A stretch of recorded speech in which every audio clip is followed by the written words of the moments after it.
Hello everyone, स्वागत है आप सभी का आपके अपने प्यारे YouTube channel government exam result गुरु में। तो साथियों, आप 2024 में रेलवे की वैकेंसी और रेलवे की वैकेंसी में कांस्टेबल और एसआई की यानी वर्दी की वैकेंसी और वो भी सेंट्रल की।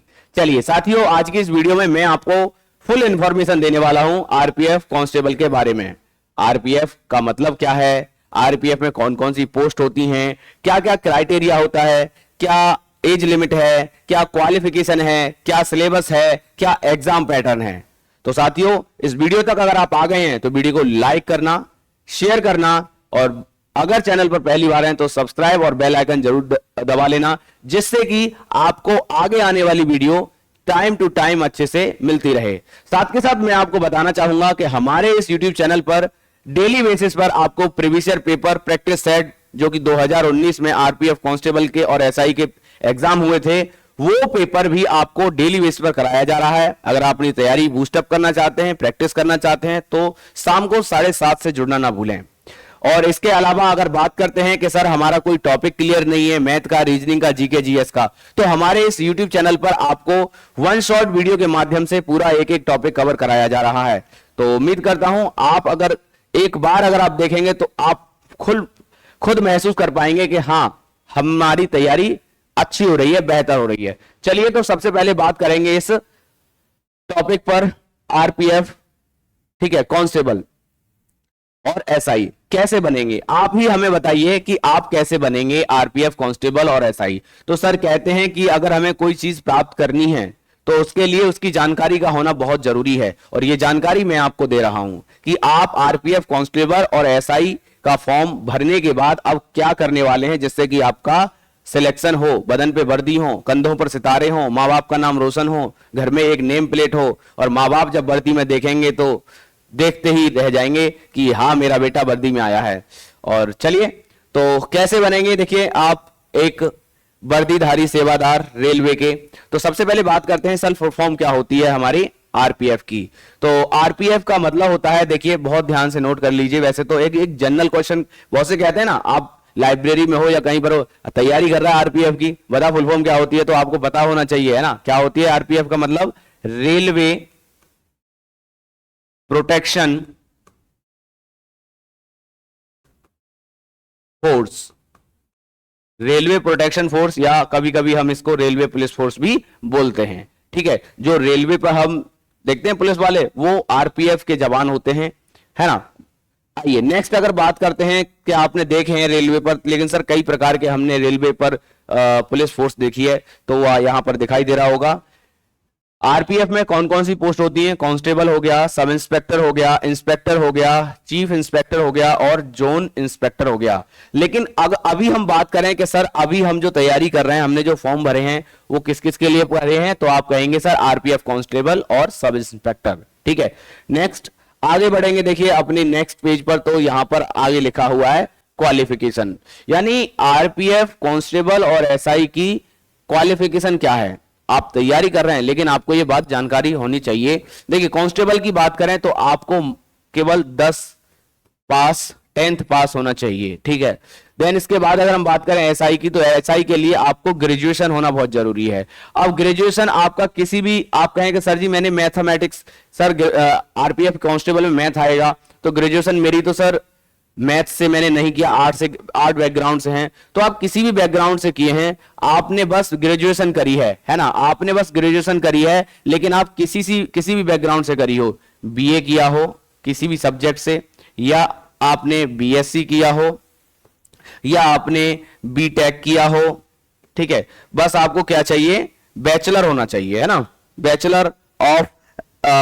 बैचलर की डिग्री होनी चाहिए, ग्रेजुएशन आपका होना चाहिए, ठीक है।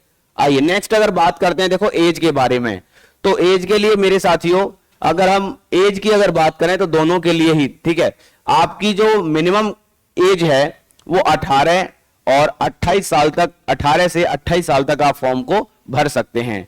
लेकिन क्योंकि आपको पता होगा कोविड के कारण 2019 से 2022 तक कोई रेलवे में वैकेंसी नहीं निकाली गई है, इसीलिए रेलवे ने अपने सभी प्रकार के फॉर्म पर, या फिर वो एनटीपीसी हो, एएलपी हो, और भी बहुत सारे फॉर्म है ना, सभी पर उन्होंने 3-3 साल का छूट दिया है। तो अब आप इसमें अगर 3 साल और ऐड कर लोगे तो आप ये कह सकते हो कि सर इसमें 3 साल ऐड करने के बाद जो एज का क्राइटेरिया बनेगा 18 से लेकर आपका 31 वर्ष तक का, 18 से लेकर 31 तक आप फॉर्म भर सकते हैं।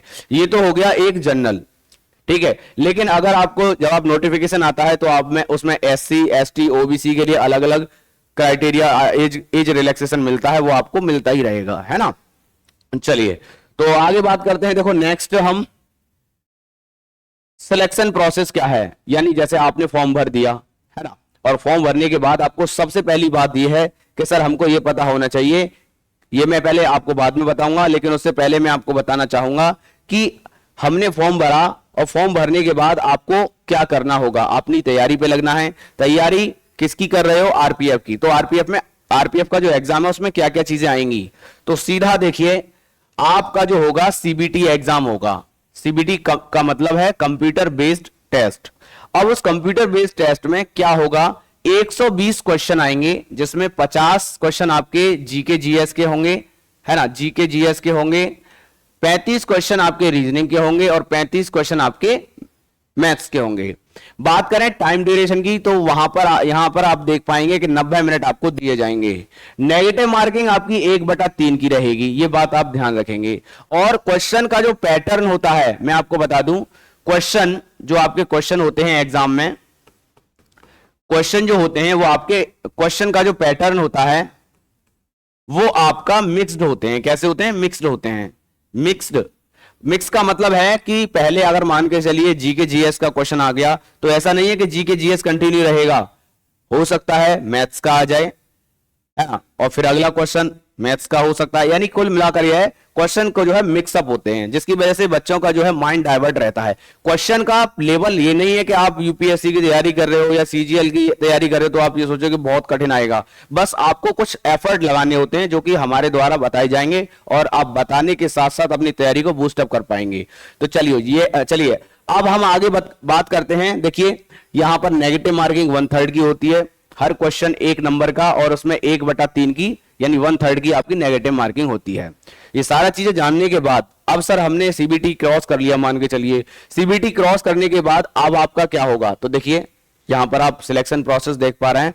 सिलेक्शन प्रोसेस में पहले आपने दिया टेस्ट मतलब सीबीटी दिया, सीबीटी आपने क्वालिफाई किया। सीबीटी क्वालिफाई करने के बाद आपका होगा फिजिकल, ठीक है, फिजिकल यानी इसे हम कहते हैं फिजिकल होगा, दौड़ होगी आपकी, चेस्ट नपेगा। फिर उसके बाद में आपका होगा मेडिकल, ठीक है, मेडिकल होगा आपका कि कोई आपको बीमारी तो नहीं है कोई, ठीक है।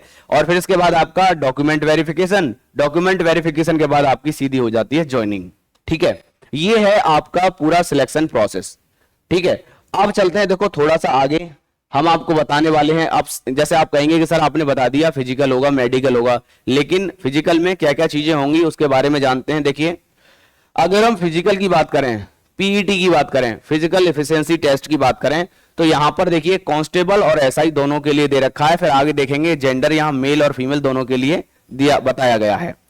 अब समझना यह है इसमें कि सर जी जो दौड़ होगी क्या होगी, रनिंग, क्या मैं यहां लिख देता हूं रनिंग, जो आपकी रनिंग होगी, ठीक है, कांस्टेबल के लिए 1600 मीटर दौड़ना है, कितने मिनट में, 6 मिनट 30 सेकंड में, ठीक है। और अगर बात करें 800 मीटर दौड़ना है किसको, फीमेल को, 4 मिनट में। नेक्स्ट अगर बात करें दौड़ के बाद में लॉन्ग जंप होगी, लॉन्ग जंप बात करते हैं देखो कांस्टेबल के लिए मेल कैंडिडेट में, तो आप कहेंगे 12 मीटर की लॉन्ग जंप है, और फीमेल कैंडिडेट के लिए 9 फीट की, 12 फीट की और ये 9 फीट की, 9 फीट की फीमेल कैंडिडेट के लिए है। फिर बात करें हाई जंप की, तो हाई जंप में कांस्टेबल के लिए मेल में 3 फीट 9 इंच की हाई जंप है, जबकि फीमेल कैंडिडेट के लिए 3 फीट की हाई जंप है।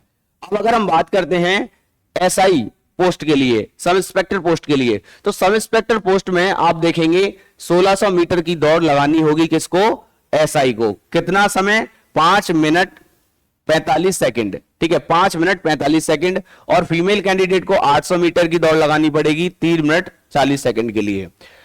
लॉन्ग जंप की बात करें तो एसआई के लिए मेल कैंडिडेट जो है लॉन्ग जंप 14 फीट है, जबकि फीमेल कैंडिडेट के लिए 9 फीट है। यहां पर देखेंगे कि सर एसआई कैंडिडेट के लिए हाई जंप मेल कैंडिडेट के लिए 4 फीट और फीमेल कैंडिडेट के लिए 3 फीट रखी गई है। ये सारी चीजें आपको कड़ाई मतलब फिजिकल आपका बहुत अच्छे से होना चाहिए, बिकॉज आप देखेंगे रेलवे पर जो यात्री होते हैं कभी कभी क्या होता है आपाधापी में पुलिस फोर्स का इंतजाम किया जाता है, तो उनको फिजिकल स्टैंडर्ड टेस्ट पास होना बहुत जरूरी होता है। ठीक है, तो आपको नेक्स्ट अगर हम बात करें, जब आपका फिजिकल स्टैंडर्ड टेस्ट हो जाएगा तो आपका फिर होगा पीएमटी फिजिकल मेडिकल टेस्ट, है ना। तो यहां पर सबसे ज्यादा जो बच्चे आउट होते हैं वो होते हैं आपके कलर विजन वाले, क्योंकि रेलवे में कलर विजन टेस्ट भी होता है जिसमें आपका आंखों में कोई परेशानी तो नहीं है, ये आपका अच्छे से होना चाहिए, है ना। जब आपका मेडिकल हो जाएगा, मेडिकल के बाद में आपका होगा डॉक्यूमेंट वेरिफिकेशन, डॉक्यूमेंट वेरिफिकेशन के बाद आपको आपके घर पे ज्वाइनिंग लेटर आ जाएगा। तो मेरे साथियों ये इन्फॉर्मेशन आपको कैसी लगी? अगर अच्छी लगी है तो वीडियो को लाइक शेयर सब्सक्राइब करिएगा। फिर मिलेंगे प्यारी सी वीडियो में, जब तक के लिए जय हिंद, जय भारत, वंदे मातरम।